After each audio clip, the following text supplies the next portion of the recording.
Welcome to the Northern Myths podcast, where we look at the myths and legends of Northern Europe from an archetypal perspective. I'm Dan Larrabee. And I'm Luke DeWolf. Before we dive into today's episode, just a few housekeeping items. You can get all of our episodes on iTunes, Stitcher, Spotify.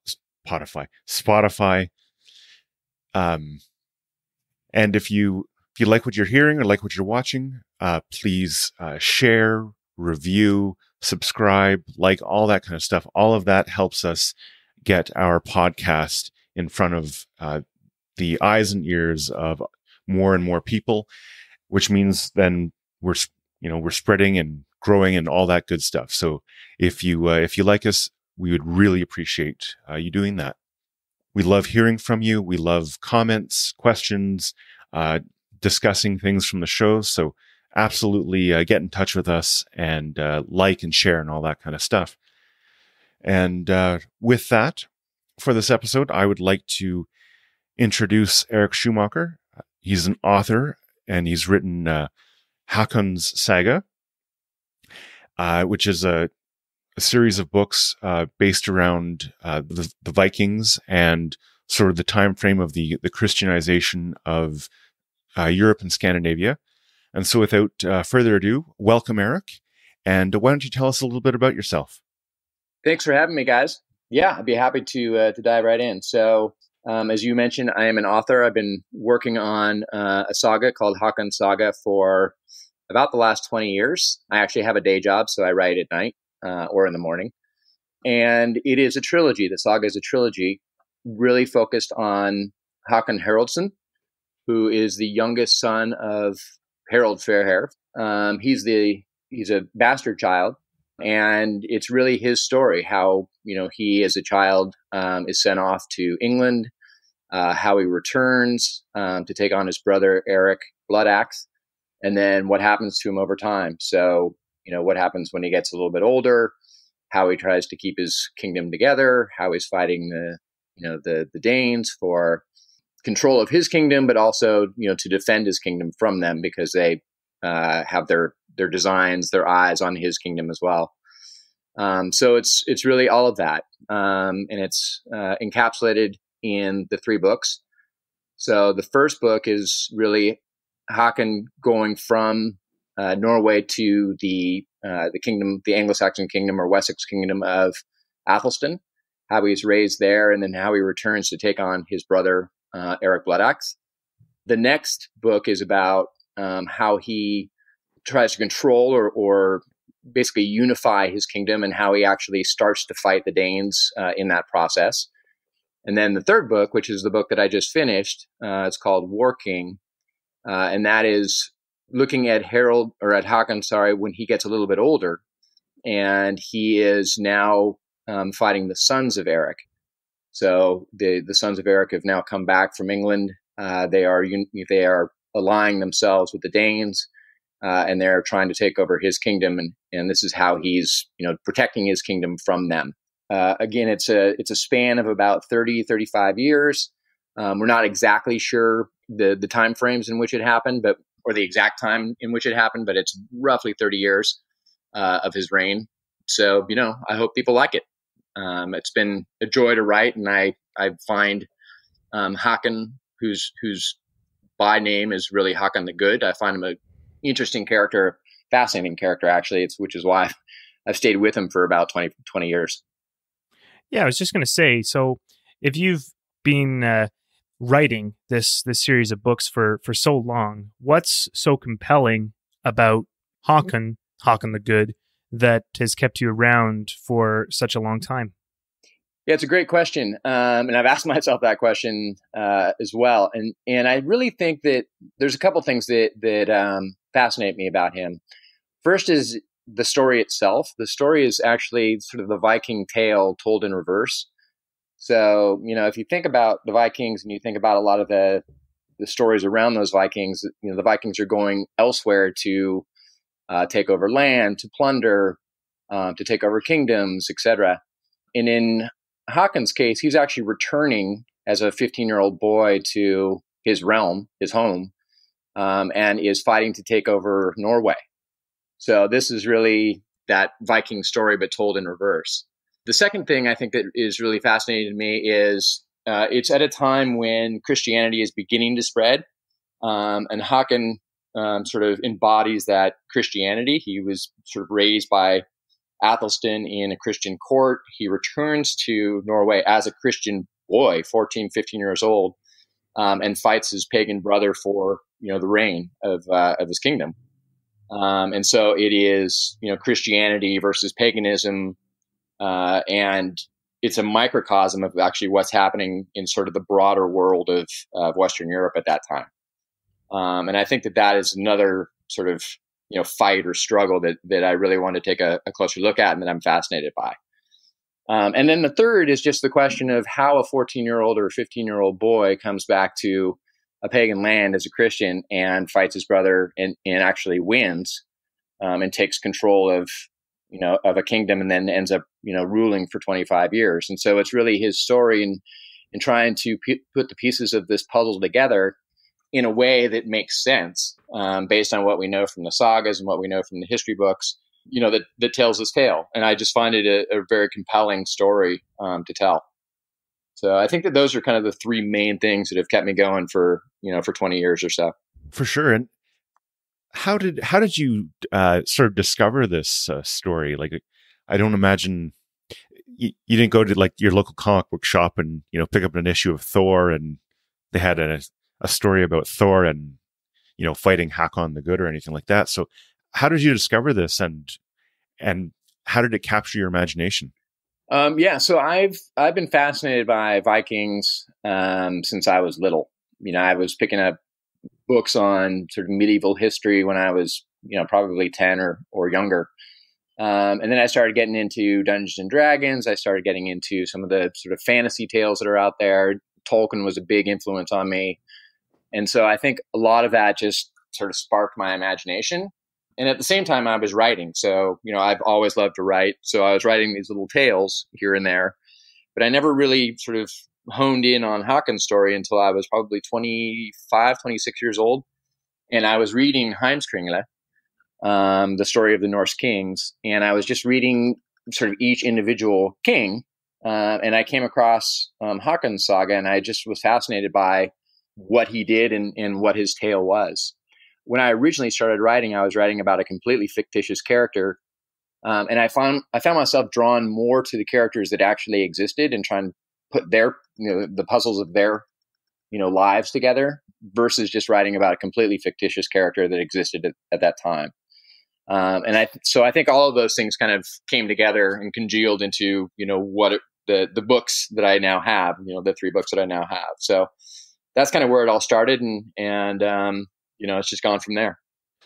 Well, we certainly appreciate the how compelling that all of these stories and sagas are, and great to hear that you were diving into some of the really meaty things like the Heimskringla. That's definitely high up on our list as far as things we want to cover on this show in the future. Just we go so slowly with our discussion of mythology; it takes a long time. But no, that's a great influence to have. And I suppose out of all of the kings and the sagas, I'm not surprised that that you might get fascinated by one in particular. But for the reasons that you mentioned, so.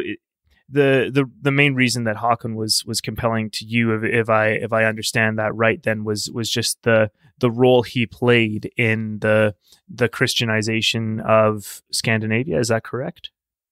Yeah, I mean that was one of the big ones for sure. Another thing is that he was just such an unknown character, and I wanted to bring him to light. And he was an unknown character at the time that was very contentious in Western Europe, and a lot of that contention was around the Christianization of Scandinavia, in particular, as it spread from Denmark into Norway and then also into Sweden. So that was a sort of a small area in sort of the broader story of the struggle of Christianizing Western Europe. So yeah, so I think that had that was a very large element in the story that I really wanted to bring to the fore. Well, understanding the historical background of the time is vastly important. And, what we read in terms of mythology, it's all from people, it's written down by people who were Christians at the time of their writing, but historically and culturally, they didn't just magically turn into, model Roman Catholics. You know what I mean? They sort of had their own flair. And is that something that you found when you were kind of looking at Hakon, that he still kind of had that his own cultural upbringing, and he brought that into the story? Yeah, in looking at him, I mean, it's hard to say, but I would say ultimately yes. Like, I think he brought to Norway not only a cultural understanding because he was born and raised until roughly the age of 8 in Norway. But he also sort of brought an understanding and a delicacy to the process of Christianizing the land, because he had to face, first of all, he had to win the favor of folks that were going to help him, overthrow Eric Bloodaxe. So he had to be a little bit delicate in terms of how I think he approached Christianizing the land. And second of all, I don't think he really started that process until after he had overthrown Eric Bloodaxe. We don't know for sure. A lot of that is, it's a little bit tricky to kind of put the chronology in perspective or in order, but we assume that his first process was, okay, I'm going to go in, I'm going to take over the land, and then once I've taken over the land, I'm going to try to bring my Christianization to the land, and that's roughly what he did. I think he did it in such a way that was not, the Holy Roman Emperor version of Christianizing the land. It was a little bit more delicate, and then you can see, if you read the books, you can see that he struggled. It was not an easy process for him, and he did not succeed in actually Christianizing the land. So he brought with him his own upbringing in the Wessex sort of court, his version of whatever that Christian process and belief was. And then after he took over the land from Eric Bloodaxe, he sort of imported missionaries, and they say he imported a bishop and had them sort of build churches. But there was a lot of strife in that process. So, in the north of the land, there was a lot of people that did not like that actually burned those churches, that killed those bishops and missionaries. And so he really struggled with his people for a while. And I think he had to find and strike that balance between, how far can I push this and still maintain control of the land? And what does that look like? So, yeah, the short answer to your question is yes, I do think that he brought his own sort of ideas or cultural understanding, but I also think that he, tried to push it as far as he could and may or may not have actually succeeded in the end. Well, yeah. And I mean, my very cursory understanding about his story was just like you mentioned, that he didn't necessarily succeed when he tried to do a few things that would have been kind of more explicitly Christian, and he got a lot of pushback. How do you view his story kind of in that context? Because I think the one side of his story is more like the personal narrative, as far as, he's pursuing this kingdom that, he's arguing is rightfully his. And the other hand turns into that it's also a religious difference. But if he's not necessarily successful in that regard, what does that say about his character? That's a good question. I think that the fact that he actually continued to push, at least it looks like that, speaks volumes, I think, to his character, in the sense that he was a man of conviction, and really felt that this, strongly, that this was something that, that he needed to do. But it also speaks to how entrenched, the old ways were and the old gods were in, society. So, whether or not he actually succeeded, I think he started the process. Let's put it that way. I don't know if he didn't end the process. So wherever he ended, there was other men and sort of beliefs that came in after him. And ultimately, Norway ended up being a Christian country. But I just think, when I look at him, I just think that he does not seem to have given up his his push to Christianize the land until he gets a little bit older, and either jaded or, gets to the point of just saying, you know what, I'm happy with how far I've come, and I can't push it anymore. And I think that that's kind of where the story, sort of his story from a Christianization standpoint, I think that's where his story ends. But, going back, I just think that to have faced the struggles that he faced and continued to push, I just think, that speaks volumes to who he was as a person, and to his convictions. For right or wrong. I mean, I think that there was a lot of probably, what I try not to do is I try not to put my own sort of beliefs or lack thereof into the story. I mean, this is really his story. And so I'm trying to put my understanding of his story into his head and his body, right? But not necessarily my own beliefs and my own convictions. For sure. What types of tactics and strategy did Hakon use to bring Christianity to the land? Well, first and foremost, he brought himself. And so that was, as soon as he took over the country from Eric Bloodaxe, then, and I should say it wasn't even a country at that point, but, it was kind of a conglomeration of kingdoms. But as soon as he took that over, he stood as the sort of the premier king in the land, and he, was a Christian, right? So I think that there were some folks that probably looked at him and said, okay, maybe this religion does have some power, or maybe more power than, what we were currently following or currently believing. And then second, after he took over this realm, he imported a bishop and then some priests as missionaries and had them go out into the country and build churches. It seems from everything you read that they were not successful, that the pushback was so fierce that, most, if not all of these churches were, burned to the ground, and most of the missionaries were killed or maybe driven back to, the Anglo-Saxon realms.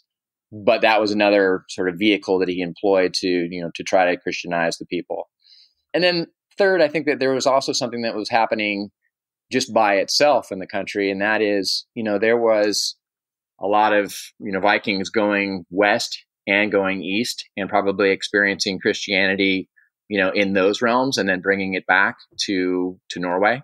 There were, importing thralls or slaves.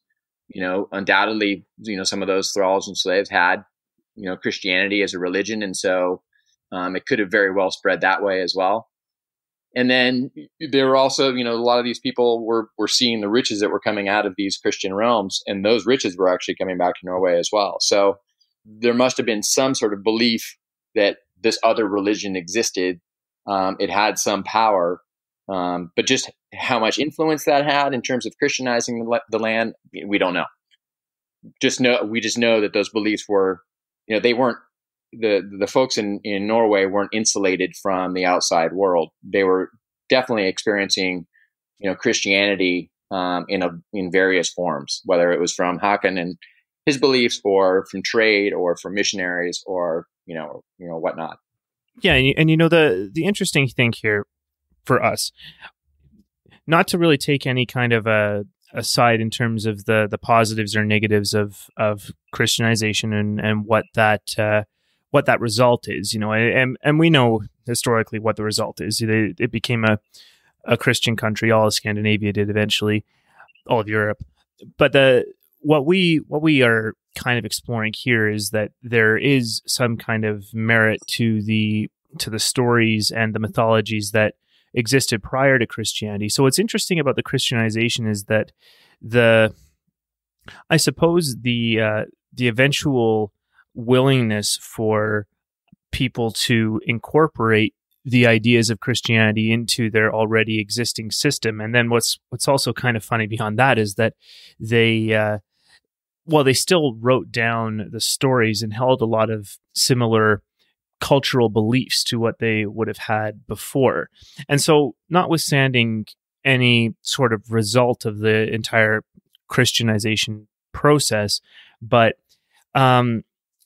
I suppose my question is, what do you see as the the way Christianization went about versus the merits of maintaining the older tradition. Is there kind of anything that you've found in your research into what was going on with Hakon as to what would explain why there was that pushback? Yeah, I mean, it's an entrenched belief, I think, in not only Norway but also in all of Scandinavia, about the power of these gods. I mean, if you can imagine, it's an agrarian community. You believed a certain way for hundreds of years. You believe that sacrificing to the gods is something that brings with it favor and fortune, whether or not that's in good crops or success in battle or whatever.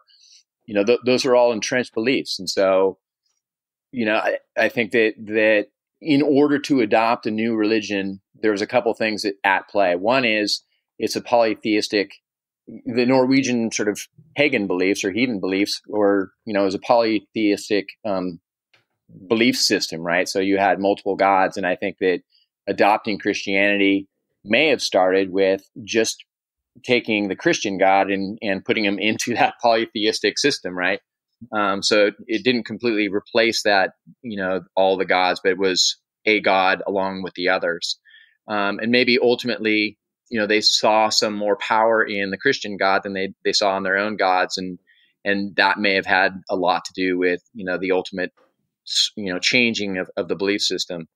That's not to say that, some of the gods or some of the kings that went in to Christianize the land weren't brutal in that process. So, you have kings that came along after Hakon the Good who, basically put people to the sword if they didn't believe a certain way. So that definitely had some influence in terms of how people ultimately, took on this new Christian God.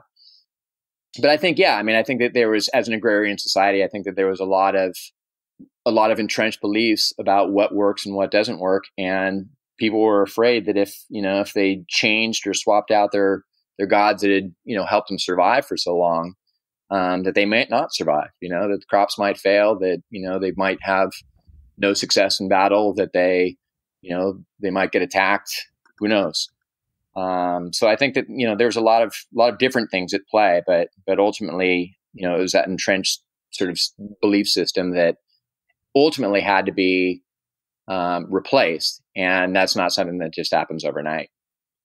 Well, what I think you might be getting at here is something that we've talked about here in terms of how it's a map of understanding the world. And when you come up against a different way of understanding the world, it's going to require a complete transformation in yourself in order to take that change on. And it can even be, well, we've talked about how one of the better ways that you can do it is approach it voluntarily, because if you can approach change voluntarily, you can venture into the symbolic underworld and integrate these new things with yourself. But if you go in without choice, then it turns into you're just in symbolic hell. You end up not being able to integrate these things into your world.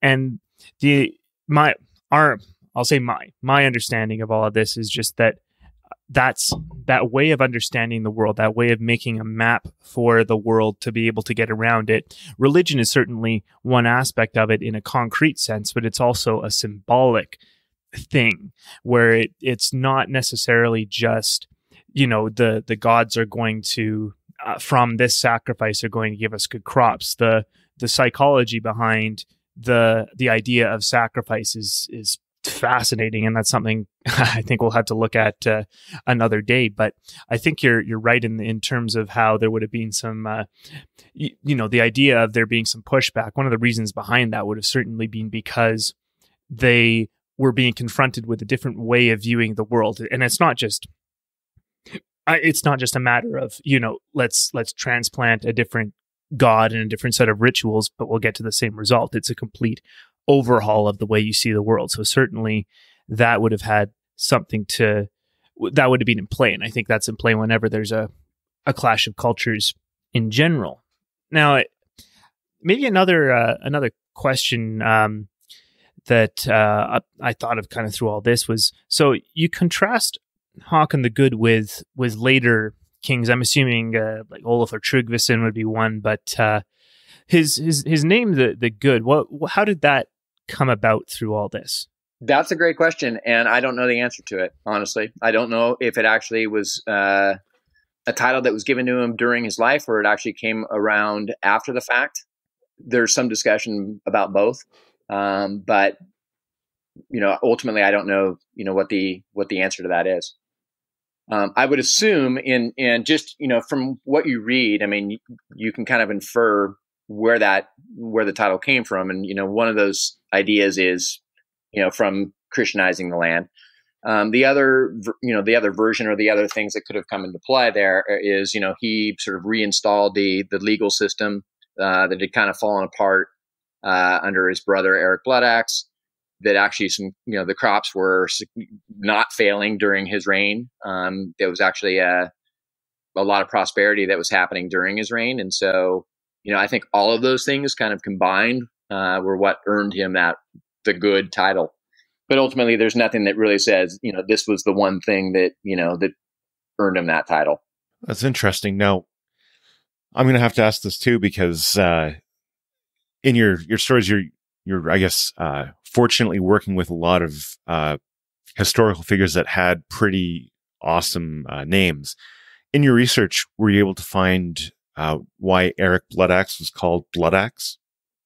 Just another interesting question. So, one of the beliefs is he earned that name from killing off his brothers before he ultimately took over control of Norway, or what was then Norway. So when he was a favored son of Harald Finehair. Harald wanted him to rule the realm. His brothers were not very down with that idea, and so Eric went around basically the country and killed off, systematically one brother after the other. Either coming up with contrived reasons for doing so, or just meeting them in battle because he wanted their property of their realm. But yeah, I mean, I think if you were to believe a lot of the written material, then he ultimately killed off 3 or 4 brothers, and that's what earned him the name Bloodaxe. It could have come later as well. I mean, when he left Norway and went over to Scotland, the Orkney Islands, and then Scotland, and then ultimately England. Everything points to the fact that he was actually pretty vicious and battled quite often. So he could have also earned the title that way as well. Those are, if nothing else, those are good stories to go with that name, though. So yeah, for sure. No, that's interesting. I'm always curious about how names come about, or how titles are given, like the Good, because obviously the people at the time were thought that these people displayed these characteristics and wanted to, have them known by it. Yeah, I mean, well, there were some of those the names that were actually given sort of in a joking manner, and some of them were actually sort of properly earned, if you will, right?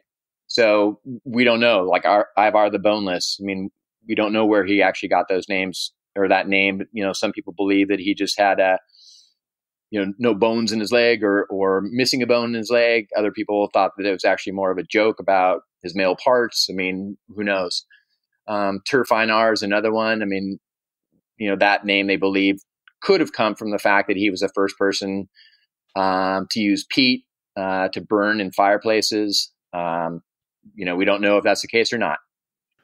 For sure, one of my favorites is, and actually we have the remnants of it in our society today, is Harald Bluetooth, and he was called that because he liked to eat berries and it stained his teeth blue. Like, there's nothing else to it. It was just that.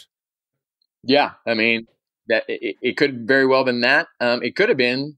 I mean, there was a surprising lack of hygiene, even though the Vikings or the Norse and Danes were actually pretty good with hygiene. It could have been the fact that he had a rotten tooth. For sure. So, we just don't know, unfortunately. And one thing we do know is it's certainly not as cool as Bloodaxe, but we can't all be Bloodaxes, right? Definitely not. Yeah. Bloodaxe is right up there at the top in terms of cool titles. The funny thing about all this is that all this history that we have, it's and the sagas that we've got them in, they certainly are a reflection of the times that these people were living in, and it also reflects the mythologies that, because they were written down kind of around the same time. I mean, most of what we have mythologically would have been written down somewhere in the 13th century, from what we know, even if the stories are older, and the sagas, even though some of them appear to be quite ancient, a lot of them are really just stories like this that happened during the time of these people's lives, and they would have been recorded at the same time, sort of thing. It's interesting. And what were you able to find in terms of research? Was it more the sagas there, or what else was available for you to research all this? Yeah, I mean, there's not much, I have to say. I mean, obviously, you guys know that there wasn't written history, happening within Scandinavia for many years, right? So it's the 1300s or 13th century, I think, as you said. There were some earlier sources that I referred to.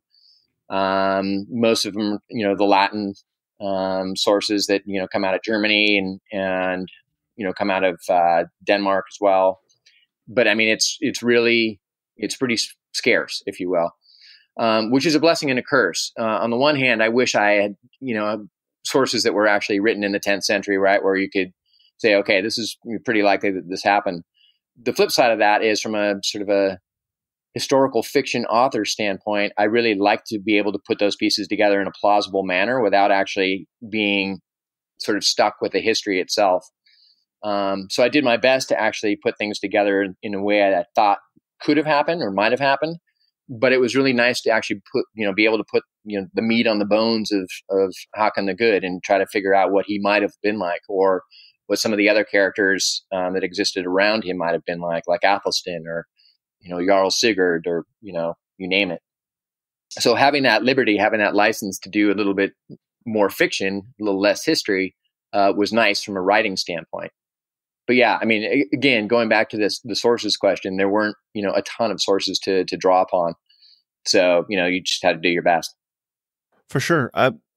So how did you get into writing and I guess ultimately make the decision to take on the monumental task of writing a book?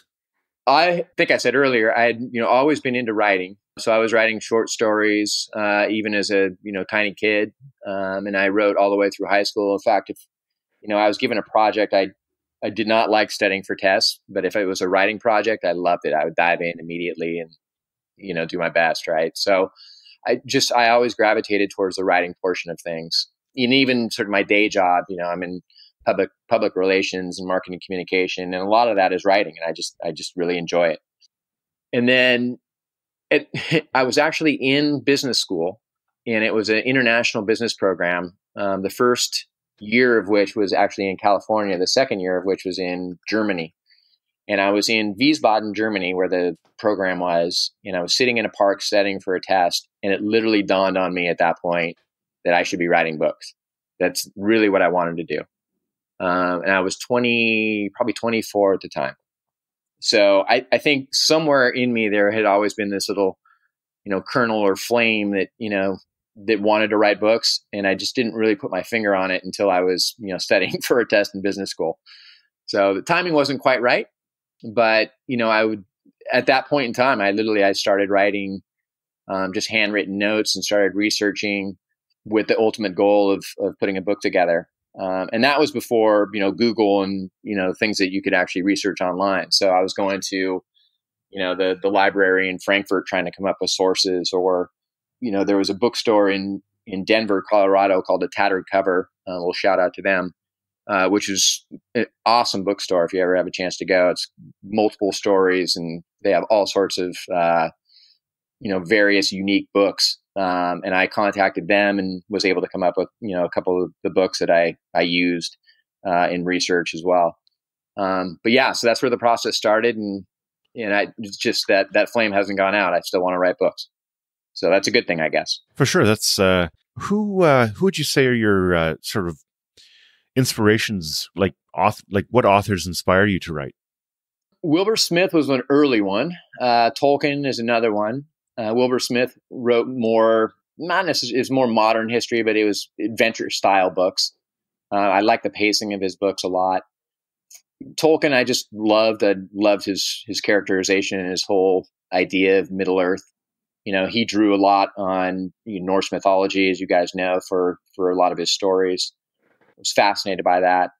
More recently, Bernard Cornwell is probably one that I draw a lot of inspiration from. Again, I like the pacing of his books. I like how he brings history into his books, but in such a way that you're not overwhelmed or overloaded with the history. He weaves it into the stories in a way that it actually becomes part of the adventure. And I love that. So I would say probably those three are real big ones for me. Yeah, I was going to figure that Cornwell would be one that would be kind of in your same sphere, especially his Saxon Saga with what's his name? I don't remember offhand, but that's Uhtred in the whole Last Kingdom. Yes, Uhtred, absolutely. Yep. Yeah, that's I've read every one of those books multiple times. It's just a great tale. Actually has another book coming out, so I'm excited to see where he heads with that story. Of course, it's with the rise of the Vikings TV show and all that. Have you seen kind of an uptick in the popularity of stories like this? I've noticed more and more, that's for sure. It's funny because when I first started pitching book one, it was around the turn of the century, it was around 2000. And there was not a whole lot out there about Vikings. In fact, there were some stories in the news media about what was happening around the year 1000. And so there was references to Vikings at that point. But there were not a whole lot of historical fiction books. And if anything, it was more historical romance than historical fiction. So yeah, it's been in the last, I would say 15 years that I've seen just this huge increase in interest in Vikings. And then of course with, Game of Thrones and Vikings, The Last Kingdom actually has a TV show now in the UK. With all of that, I mean, there's this massive interest, which is really gratifying. It's a lot of fun to see. As a lover of this kind of history, from being a child, all the way to today, I can tell you that it's really fun to see all of this interest and enthusiasm for this kind of story. Do you have any idea why there's this increase in influence? I don't know. There's a lot of conjecture out there, and I don't know if anyone's really put their finger on it. I think that there is a sort of a romanticism around, that Viking time, that Viking age. On the one hand, the Vikings, you can argue that they were completely brutal and vicious raiders. On the other hand, they were discoverers, they were traders. There's a lot of influence in Western Europe that, they were the influence. I think all of that sort of combines to tell a story that is, a fascinating story. For me, and it's funny, if someone asks me why Vikings, I've asked myself that question 100 times, and I really have not come up with an answer. I've been, again, fascinated with them since the time I was a little kid. And I don't know what it is about them that just draws me to them. I think it's all of the things that I just mentioned. I think it's, it is this kind of historic, or I would say historic, it was a heroic period of time. It was a time of great change, movement in Western Europe. And, that sort of good versus evil story is entrenched in a lot of our souls, right? So I think that that's one of the things that has really done it for me.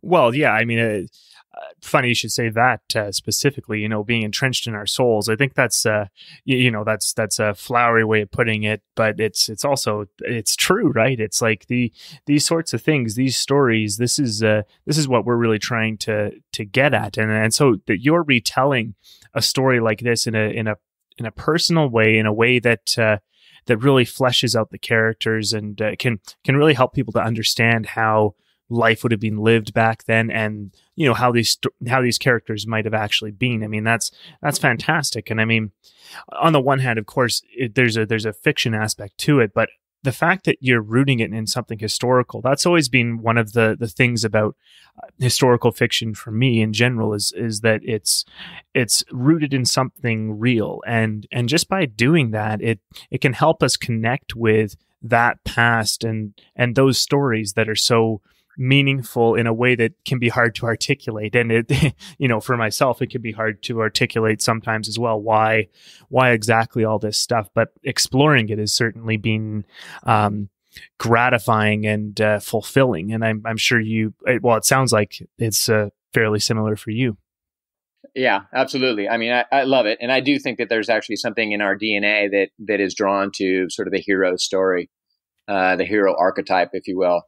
I mean, that story has been, part of society, for ages and ages and ages, right? And this is just one age in which, has been drawn to the fore.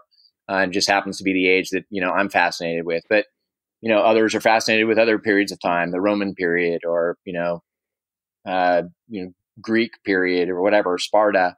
I mean, you could go on and on and on. So, yeah, I mean, this is, again, I think that there is really something that draws people to these types of stories, and not everyone, and that's fine. That's what makes makes it fun, right? I mean, that's why creativity is creativity, because you can write a story about romance, and there's a million people that would gravitate towards that, and you could write a story about Vikings, and there's another million that would be reading those. So it's a process that I love, and I don't see it changing anytime soon.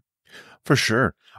While you were writing, did you find yourself looking to any of the sort of classical archetypes that you often see in stories to sort of help inform how these historical figures might be acting? Yeah. So the hero archetype is the big one, and I found myself sort of going back to that reference many times to take a look at Hakan in particular and figure out what might motivate him to do certain things at certain times. And if you look at his story, look at, for example, God's Hammer or even Raven's Feast, you could almost draw parallels at various sort of points in his life or his story to the hero archetype, whether or not that's leaving home or returning home or taking on certain challenges and hurdles to get to sort of another plateau of challenge. All of those things are direct correlations to the hero archetype. Can you explain maybe just your own understanding of what that is, just briefly? Because, we haven't enunciated that in this episode yet. What's your understanding of the hero archetype? So the hero archetype is actually something that, and I'm blanking on his name, and I apologize about that, but it's someone that actually put together the hero archetype sort of story in the 60s and 70s. Joseph Campbell? And yes, thank you, Joseph Campbell. So Joseph Campbell's hero archetype is pretty well known, and it's a process that an individual goes through from the time the story begins to the time the story ends. And there's various things that the hero must go through, and you see this in a lot of different stories out there. As they sort of march through their own adventure, whether or not that's in their entire life or whether or not that's just a section of their life and a certain challenge that they must take on. That hero archetype is something that has existed back to the time of Babylon, and so you have all these sort of signposts that exist in stories through time that all fall within this archetype.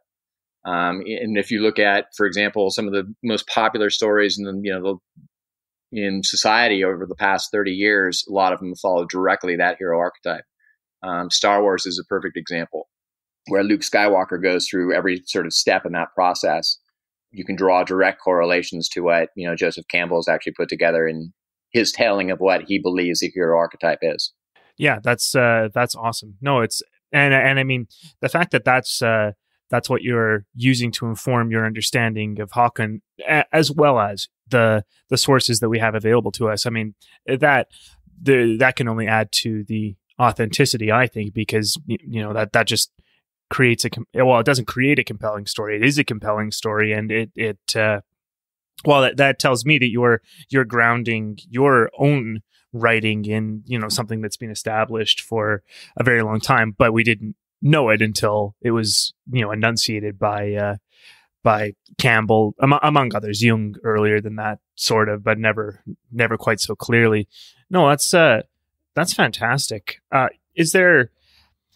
Not everyone is the hero necessarily in these stories. How do you take on other characters that don't necessarily have that same blueprint? Yeah, so there are other archetypes out there. It doesn't necessarily have to be the hero. And if so part of my background is in marketing communications. And if you look at individual brands, those brands can actually take on sort of the archetype as well. So whether or not that's the Joker or whether or not that's the mentor or the villain.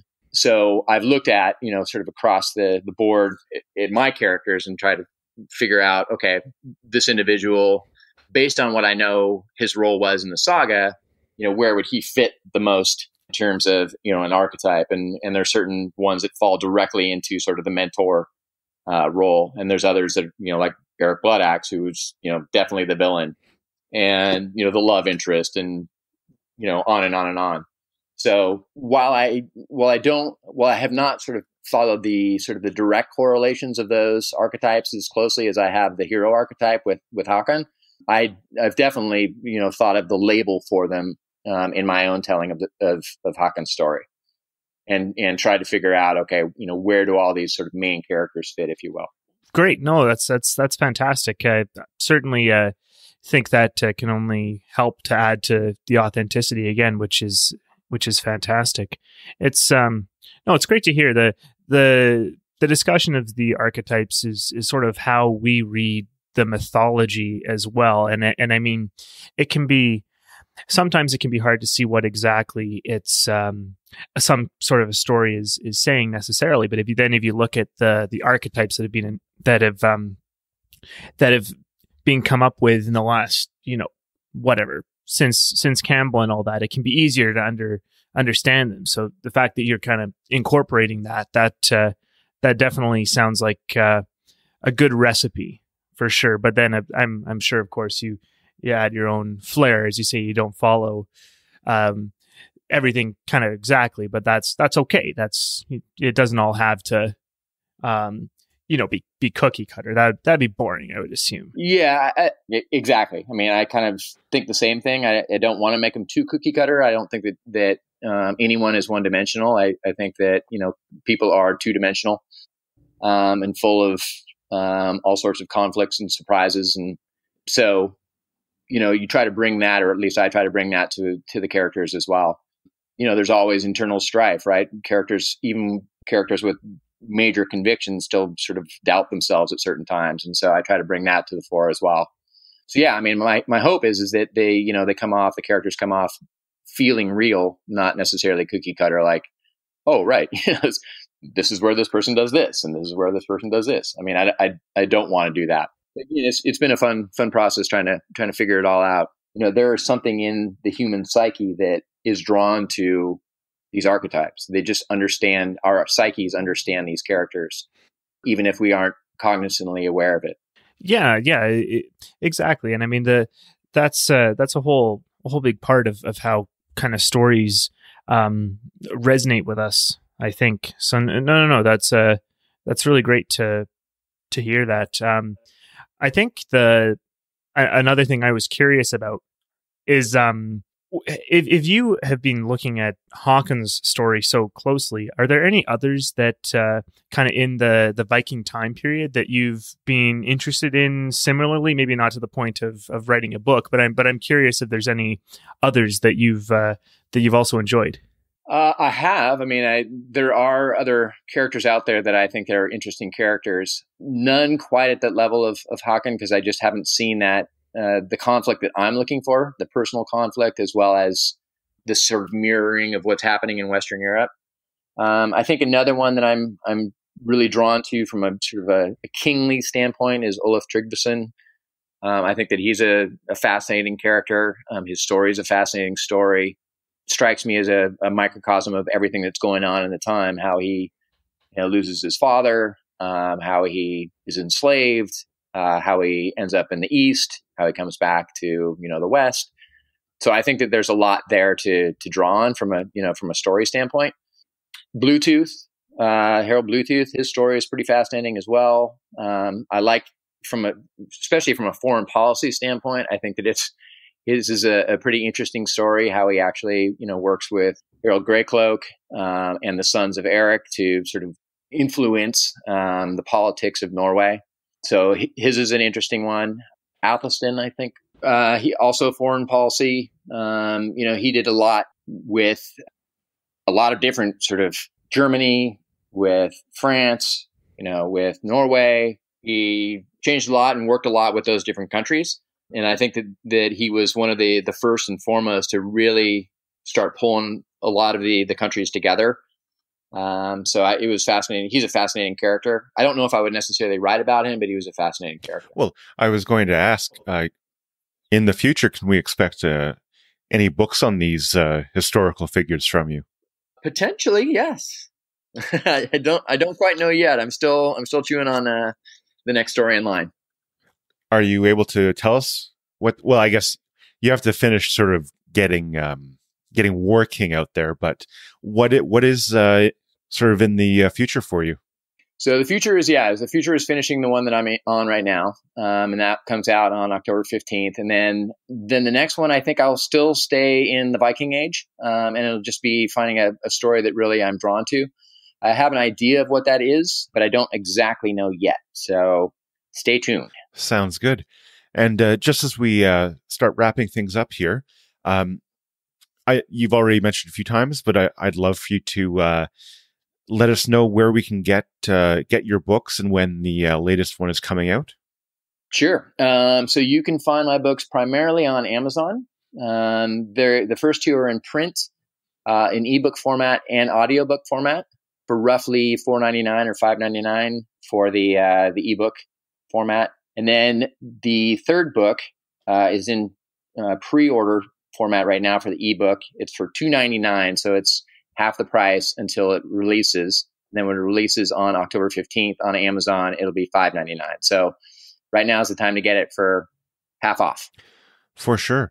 And how can people get in touch with you and sort of follow news about what you're doing and that kind of thing? So they can go to my website. It's ericschumacher.net. And there's a whole page or two on the books that I've written, synopses on those books. And then they can also sign up to get my newsletter. Well, that's fantastic. So I think that about does it for us. So we'd like to thank you for coming on the show and having a pretty great discussion about this period of time and the archetypes. Yeah, I really appreciate you guys having me on. Hopefully we can talk about other books in the future. Yeah, sounds good. So just before we end our episode today, again, I'd like to let everyone know where they can get in touch with us at Northern Myths Podcast. So on Facebook at Northern Myths Podcast, Twitter at Northern Myths. Then we're both on Twitter as well at Northmyth Dan and at Northmyth Luke. On Instagram at Northern Myths Podcast. YouTube, Northern Myths Podcast. All of our episodes are up there as well as clips that we release throughout the week. We would love it if you liked and shared and subscribed across these platforms. Leave a review. That all of these things really help us get our podcast out in front of new eyes and ears, and that's good for everyone. As well, I'd just like to give a shout out to some other podcasts and groups that we're a part of that will really, I think, help round out any of the history and information you want about Vikings and Norse mythology and that kind of thing. So on Twitter, at Going Viking, it's an account that kind of lets everyone know when someone's released an episode and that kind of thing. They're kind of the ringleader. As well, we've got at History of Vikings with Noah. That's a great podcast. Then there's Viking Age podcast, Saga thing, as well as Fjord the Skull. He's got a great website and a great podcast. He really gets into some more obscure stories that are fantastic. So I highly recommend that. Of course, he's on Twitter as well at Fjorn the Skald. And I think one other one that we've been enjoying, it's not actually a podcast, it's a company called the Viking Beard Company. And they provide top-notch grooming supplies for your Viking beard or your facial hair if it's not quite Viking beard length, but it's great stuff. They only ship to Europe and the European Union for now. But if you're in North America and want some like high quality grooming stuff, be sure to get in touch with them, because the more people that get in touch with them, and basically you'll annoy them into shipping to North America, which would be fantastic because it's great stuff. And I think that's about it, unless, Luke, am I forgetting anything? Well, I think all we have left is for us to all go forth and find out what myth we're living. This has been the Northern Myths Podcast. Thanks for listening.